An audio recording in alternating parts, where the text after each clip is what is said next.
नमस्कार, आप देख रहे हैं न्यूज फॉर नेशन और मैं हूं सांत्वना आपके साथ। दिवंगत नेता रामविलास पासवान की दिल्ली स्थित सरकारी आवास यानी 12 जनपद पर उनकी मृत्यु के बाद उनके बेटे चिराग पासवान ने उनकी मूर्ति स्थापित की थी।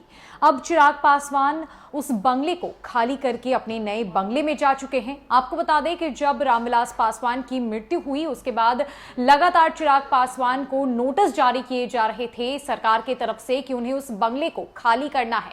हालांकि चिराग पासवान बंगले खाली करने से बिल्कुल पीछे हट रहे थे और बल्कि दूसरी तरफ उन्होंने अपने पिता दिवंगत नेता रामविलास पासवान की मूर्ति वहां पर स्थापित कर दी।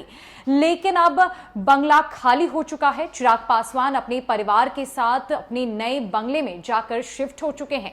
बंगले को जबरन खाली करवाया गया, रोड पर सारे सामानों को रख दिया गया, जिसके बाद मजबूरन वश होकर चिराग पासवान को उस बंगले से बाहर निकलना पड़ा।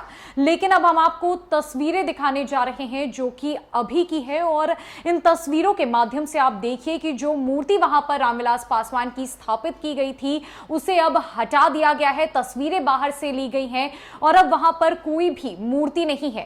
चिराग पासवान जब उस बंगले को खाली कर रहे थे तब उन्होंने अपने पिता की मूर्ति के सामने जाकर नमन किया था। वो बेहद भावुक नजर आ रहे थे। चिराग पासवान ये कभी नहीं चाहते थे कि वो उस बंगले को यानी 12 जनपद को खाली करके कहीं और जाए, लेकिन आखिरकार उन्हें ऐसा करना पड़ा और सरकार ने अब वहां से रामविलास पासवान की मूर्ति को भी हटा दिया है।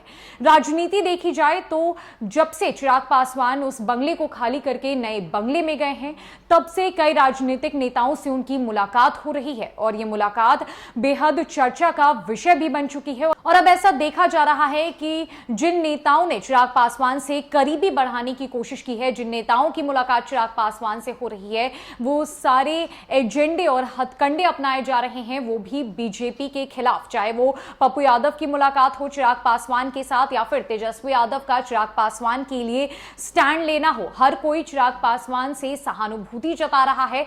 खुद चिराग पासवान भाजपा पर यह हमला करते हुए नजर आ रहे हैं कि उन्हें मजबूरन वश इस बंगले से बाहर निकाला गया, उनके पिता की मूर्ति को सड़क पर बाहर फेंक दिया गया। अब ऐसे में आप एक बार फिर से इन तस्वीरों को देखिए और हम आपको वो तस्वीरें भी दिखाएंगे जब बंगले को खाली कराया जा रहा था, किस तरीके से सामान को सड़क पर फेंक दिया गया और चिराग पासवान बेहद भावुक नजर आए। हालांकि चिराग पासवान ने यह भी कहा कि उन्हें फर्क नहीं पड़ता कि घर क्या है, बंगला कैसा हो, उन्हें फर्क पड़ता है तो बस इस बात से कि उनका परिवार उनके साथ है। वो फिर जिंदगी के हर एक मुश्किलों को पार करने को तैयार है और अब वो अपनी मां और अपनी बहनों के साथ अपनी नानी घर में रह रहे हैं। दरअसल पूर्व केंद्रीय मंत्री और दिवंगत रामविलास पासवान के दिल्ली स्थित 12 जनपद सरकारी आवास को खाली कराए जाने को लेकर चर्चा के बीच इस बंगले में रामविलास पासवान की मूर्ति पिछले साल लगा दी गई थी। रामविलास के बेटे चिराग पासवान ने बंगला खाली करने के लिए कुछ वक्त भी मांगा था। रामविलास पासवान के निधन के बाद सरकारी आवास 12 जनपद को खाली करने का आदेश दिया गया था। पिछले दिनों यह बंगला रेल मंत्री अश्विनी वैष्णव को आवंटित हुआ था। नए केंद्रीय मंत्रियों को बंगला अलॉट होना शुरू हो चुका था, लेकिन बंगला खाली करने की चर्चा के बीच रामविलास पासवान की प्रतिमा स्थापित कर दी गई थी। घर के अंदर रामविलास पासवान स्मृति का बोर्ड भी लगा दिया गया था। चिराग पासवान ने वो हर एक कोशिश की कि उन्हें बंगला नहीं खाली करना पड़े और इस वजह से उन्होंने अपने पिता यानी दिवंगत नेता रामविलास पासवान की प्रतिमा वहां पर स्थापित कर दी और एक स्मृति बोर्ड भी लगा दिया।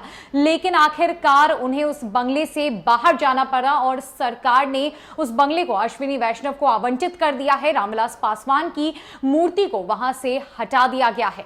फिलहाल के लिए इस अपडेट में इतना ही है। न कई खबरों के लिए हमारे साथ बने रही न्यूज फॉर नेशन में। नमस्कार।